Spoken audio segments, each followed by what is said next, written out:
Berjumpa lagi dalam permenungan kita edisi Senin 1 Agustus 2022, Pekan Biasa ke-18. Hari ini adalah peringatan Santo Alfonsus Maria delle Gori, seorang uskup dan pujangga gereja. Bacaan-bacaan liturgi hari ini, bacaan yang pertama dari kitab Nubuat Yeremia bab 28 ayat 1 sampai 17 dan bacaan Injil dari Injil Matius bab 14 ayat 13 sampai 21. Peringatan Santo Alfonsus Maria delle Gori, seorang uskup dan pujangga gereja, serta kedua bacaan liturgi hari ini memberikan kepada kita beberapa poin penting tentang kebijaksanaan hidup. Yang pertama, kegagalan atau kesulitan dalam hidup bisa menjadi sarana yang dipakai Allah untuk memilih dan menentukan manusia mengikuti Dia. Hal ini menjadi pengalaman yang real dari Santo Alfonsus Maria delle Gori. Alfonsus Maria delle Gori adalah seorang ahli hukum, seorang lawyer.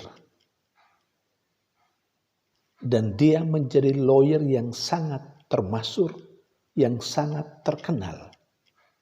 Karena berbagai macam persoalan hukum yang ditanganinya selalu dimenangkannya. Namun pada suatu kesempatan, Alfonsus Maria delle Gori mengalami kekalahan. Ini merupakan sebuah kegagalan dalam karirnya sebagai lawyer. Dan kegagalan ini menjadi titik balik bagi Alfonsus Maria delle Gori untuk memilih jalan hidup yang lain. Dia akhirnya memilih hidup menjadi seorang imam. Lalu selanjutnya dia diangkat menjadi seorang uskup di Napoli.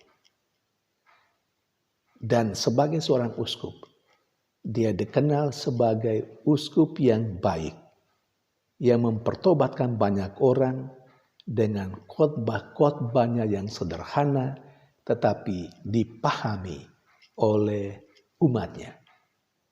Dia juga menjadi seorang gembala yang mempunyai devosi yang khusus kepada sakramen Maha Kudus.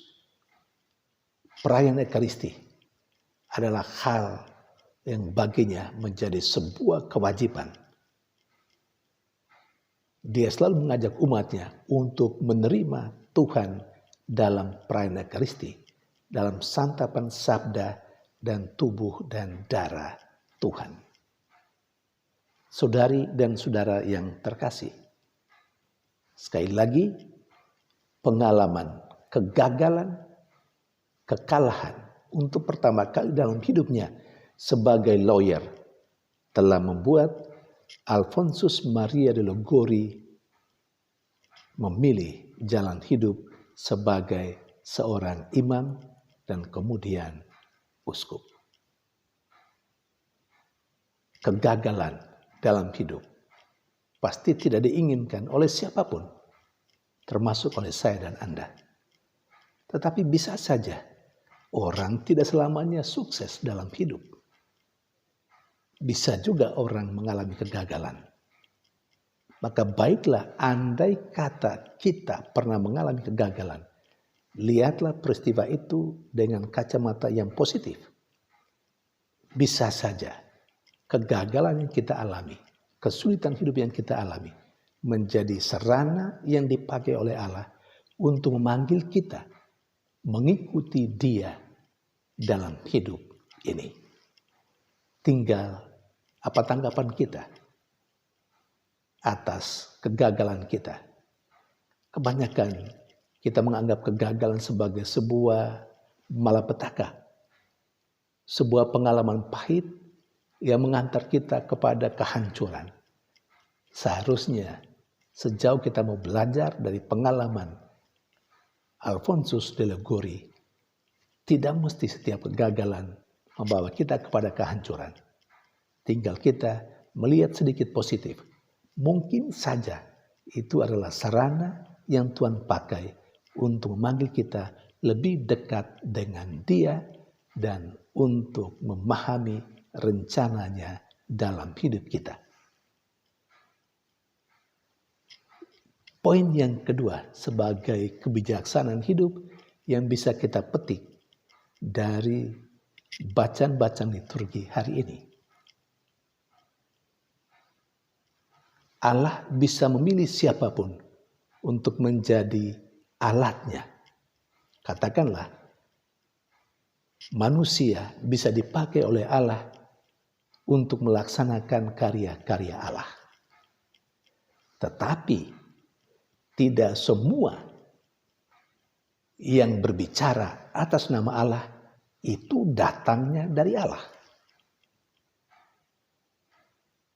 Hanania, sebagaimana yang diceritakan dalam bacaan pertama hari ini. Sungguh,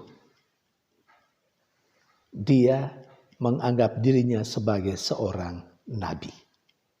Karena itu dia berbicara dan bernubuat atas nama Allah. Tetapi ketika tampil Nabi Yeremia, seorang utusan Allah yang asli, yang sungguh-sungguh. Yeremia karena bisikan Allah mengatakan terus terang kepada Hanania bahwa dia bukanlah seorang nabi. Memang Hanania berbicara atas nama Allah, tetapi dia bukan datang dari Allah.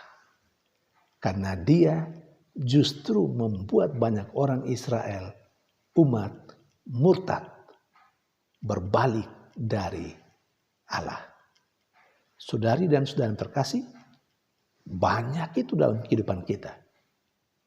Banyak orang yang berbicara selalu dan selalu atas nama Allah.